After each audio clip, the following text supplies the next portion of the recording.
Seat जीती Samajwadi party, प्रशासन ने सर्टिफिकेट किसी और को दिया। 7 सीटें समाजवादी पार्टी जीती है, लेकिन प्रशासन ने सर्टिफिकेट किसी और को दिया है। भाजपा उपचुनाव में बड़ी मुश्किल से 2 सीट जीती थी अखिलेश यादव। 2 बड़ी मुश्किल से बीजेपी जीत रही थी। संभल में जो घटना हुई वो करवाई गई है अखिलेश यादव। संभल में हुआ नहीं है, कराया गया है। सर्वे टीम के साथ भाजपा के कार्यकर्ता नारे लगाते हुए गए कि जितने लोग उसमें गए थे सर्वे में, पीछे से नारे लगा के जा रहे थे। नमस्कार, मैं खुर्शीद खान राजू और आप देख रहे हैं news time nation. Uttar Pradesh में हुए विधानसभा के उपचुनाव में 9 सीटों के रिजल्ट आने के बाद सपा मुखिया और इंडिया गठबंधन के नेताओं के होश उड़ गए। अखिलेश यादव शुरू से ही चुनाव में धांधली का इल्जाम उत्तर प्रदेश की भाजपा सरकार पर लगाते आ रहे हैं। जहां उपचुनाव के दौरान कुंदरकी, मीरापुर, सीसामऊ, कटेहरी विधानसभा पर मुस्लिम मतदाताओं को रोकने का आरोप लगाया, तो वहीं आज मीडिया से बातचीत करते हुए अखिलेश यादव ने खुलासा किया कि उत्तर प्रदेश के उपचुनाव में समाजवादी पार्टी 7 सीट जीती थी और भारतीय जनता पार्टी मुश्किल से 2 ही सीट जीत रही थी। उत्तर प्रदेश के मेडिकल संस्थानों पे राजस्थान के लोगों को नौकरी देने का भी मामला सपा मुखिया अखिलेश यादव ने उठाया और इसके साथ ये भी आरोप लगाया कि एक्सटेंशन वाले अधिकारियों से सरकार उत्तर प्रदेश की कानून व्यवस्था संभलवा रही है। ये गंभीर चिंता का विषय है। जो बात ये रही कि 7-2 बड़ी मुश्किल से बीजेपी जीत रही थी। 7 सीटें समाजवादी पार्टी जीती है, लेकिन प्रशासन ने सर्टिफिकेट किसी और को दिया है। और जो संभल में हुआ है, संभल में हुआ नहीं है, कराया गया है। अफवाहों में होता कुछ नहीं है, अफवाहों से होता बहुत कुछ है। अगर पूरा घटनाक्रम आप देखेंगे, पहले तो 19 तारीख को फैसला सुनवाना कि उसका सर्वे होगा।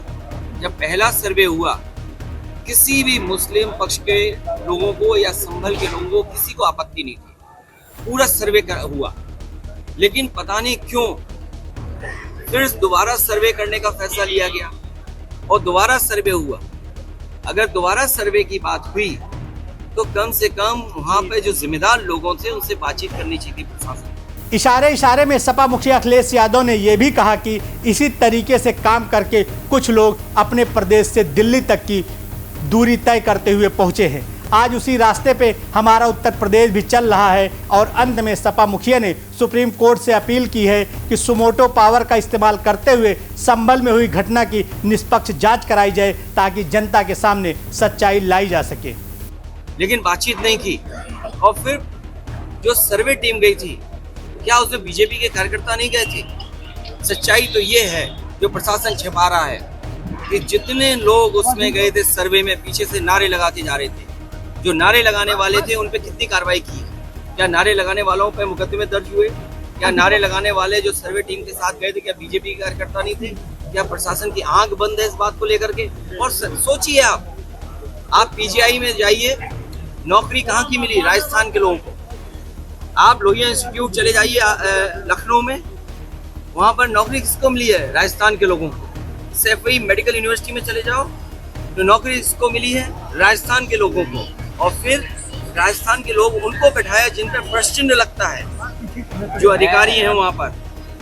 ये क्या वजह है कि राजस्थान के अधिकारी देख रहे हैं सब वहाँ पर, और बाहर से लाए हुए टेम्परेरी जो एक्सटेंशन पे रह रहे हैं उनसे कानून व्यवस्था संभाली जा रही है। ये गंभीर बात है। मुझे उम्मीद है कि इन सब घटनाओं को सुप्रीम कोर्ट सो मोटो लेकर के देखेगा कि आखिरकार इस तरह की साजिश क्यों रची गई। क्योंकि भारतीय जनता पार्टी को अपनी जो बेईमानी की थी उन्होंने, उस बेईमानी को छिपाना था। कोई दिल्ली का रास्ता इसी तरीके से दिल्ली तक पहुंचा था, कोई इसी तरीके से जहां पर अमन चैन को खत्म कर करके, भाईचारा खत्म कर करके दिल्ली तक पहुंचा था। आज लखनऊ वाले भी उसी रास्ते से दिल्ली पहुंचना चाहते हैं। ये दिल्ली और लखनऊ की लड़ाई है जिसमें जनता पिस रही है। आपको हमारी खबरें कैसी लगी कमेंट बॉक्स में जरूर बताएं। इस वीडियो को आप YouTube पर देख रहे हैं तो चैनल को सब्सक्राइब करके लाइक करें और फेसबुक, इंस्टाग्राम, एक्स के जरिए आप हमसे जुड़े हैं। हमारे पेज को लाइक और फॉलो करना बिल्कुल न भूलें। नमस्कार। सब्सक्राइब करें आपका अपना चैनल न्यूज टाइम नेशन और हर खबर सबसे पहले पाने के लिए बेल आइकॉन जरूर दबाएं। और हाँ, खबरें पसंद आ जाएं तो लाइक और शेयर करना ना भूलें।